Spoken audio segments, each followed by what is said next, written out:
This video is going to walk you through one of the methods for subtracting mixed numbers. So we have 4 3/8 minus 3 1/2. As with any time you subtract fractions, you have to make sure they have common denominators first. So a common denominator for 8 and 2 is going to be 8. So what we like to do is rewrite the fractions over here with the new denominators. So the whole number is going to stay at 4. Now, since this one already has a denominator of 8, it's just going to stay 3/8. So I'm going to bring it over here. So we have 4 3/8 minus, and here's where we're going to get something to change. All right, so 3 1/2 is going to change to 3 and something over 8. All right, so here's how you make that new numerator. Ask yourself, what did you multiply 2 by to get 8? And the answer would be 4. So since you did 2 times 4 to get 8, you want to also multiply the numerator by 4. So 1 times 4 is 4. Okay, so now we have 4 3/8 minus 3 4/8. Now, typically this would be where you just subtract your numerators. But when I look at 3 minus 4, that's not going to work without regrouping. So let me show you how to regroup with fractions. So what you're going to do is you're going to take a whole number from your whole number column here, and you're going to move it over to your fraction column. But when you do that, you need to put it in the form of a fraction. It's not like regular subtracting where you just like add a 1 and that becomes 13. It doesn't work like that with fractions because you're actually bringing over a whole number. So watch how it goes. Step 1 is you're going to cross off your 4, change it to a 3. Because we just took one from there, we're borrowing it, and we're basically bringing it over here. Okay, so let me just to the side show you what I'm doing, and then I'll show you the quicker method. So I have 3/8 already.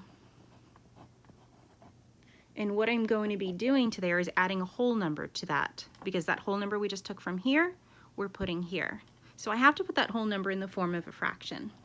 I'm going to put it in a fraction that has the same denominator. So if this is an 8, in order to make this a whole number equal to 1 whole, I have to have all 8 pieces, or 8/8.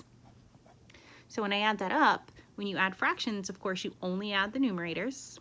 So 3 plus 8 is 11. So I have 11/8. Okay, so back to here. I crossed off the 4, I made it a 3, and now I'm going to basically be adding that 8/8 to this 3/8.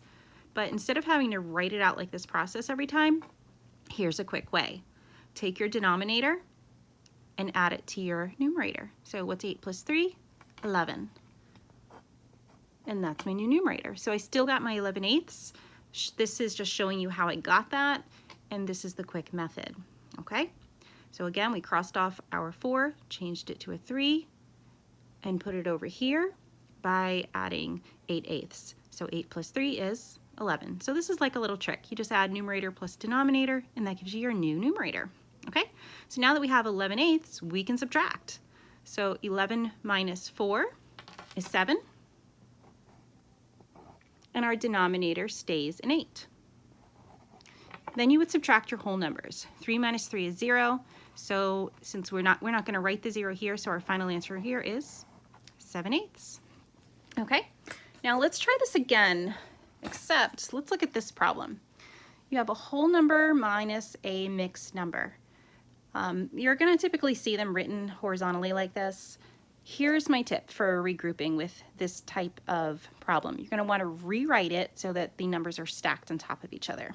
Okay, so we have 6 minus 3 1/2.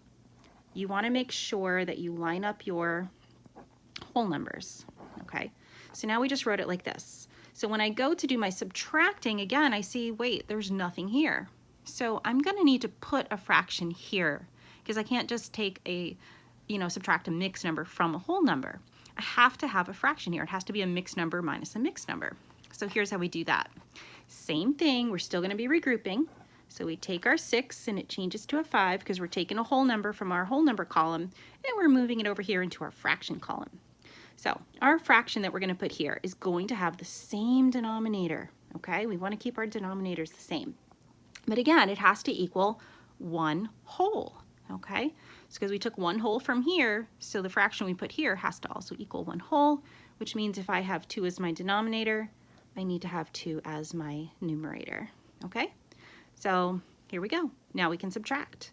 So 2 minus 1 is 1, and my denominator stays the same. It's still a 2 because you only subtract your numerators.